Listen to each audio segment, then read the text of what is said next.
Denis de Menton, bonjour, vous êtes directeur général de France Active. France Active propose à la fois du conseil, du financement solidaire et de la mise en réseau. Comment s'articulent ces trois pôles? Pour un entrepreneur, on dit conseil. Le conseil, c'est le temps qu'on va passer avec lui pour regarder le projet, l'expertiser sur le plan financier, donner des conseils, la meilleure manière de le financer. Ça, c'est les 600 professionnels de notre réseau qui font ça. Répartis dans toute la France, 130 points d'accueil. Première phase. Deuxième phase, le financement. Si on croit au projet, si on pense que la personne est mûre, si on pense que les conditions sont favorables, alors là, on va décider de financement. Garantie, prêt, fonds propres, on saura faire ce qu'il faut pour le projet. Mise en réseau, c'est plus nous. La mise en réseau, c'est les 7000 entrepreneurs qu'on a soutenus chaque année, qu'on met en relation les uns avec les autres.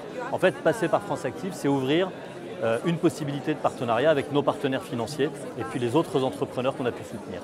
Alors précisément en termes de financement, la fourchette est large puisqu'elle va de 1000 à 1,5 million d'euros. C'est du financement solidaire. Comment définir le financement solidaire? Quels en sont les critères? Les créateurs d'entreprises individuels qui viennent nous voir sont à 90% demandeurs d'emploi. On ne vole pas au secours de la victoire. On va chercher des projets qui ont vraiment besoin du coup de pouce pour trouver leur banque. Et là, on va pouvoir faire des garanties, des petits prêts à 0%. Qui permettent de faire quelques milliers d'euros et c'est parfois déterminant pour un petit projet. Et puis, financement solidaire parce qu'on soutient l'ensemble des entreprises solidaires, celles qui interviennent avec un but social, recrutement de personnes handicapées, développement de services liés à l'environnement, développement lié à la culture, toutes ces entreprises solidaires qui émergent de plus en plus et qui ont pour certaines d'entre elles des besoins beaucoup plus importants qui peuvent devenir des grosses sociétés. Quelle est la démarche à suivre pour un futur entrepreneur ou pour un entrepreneur existant pour bénéficier de votre accompagnement? Il faut aller dans l'un de nos 130 points d'accueil.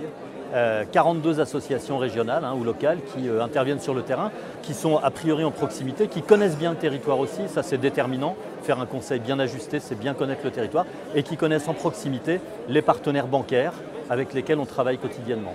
Donc la démarche, c'est d'abord d'aller les voir, quelques entretiens, on challenge le projet, et puis quand on l'a challengé, si on y croit, il passe en comité d'engagement. Et là, on peut décider du financement.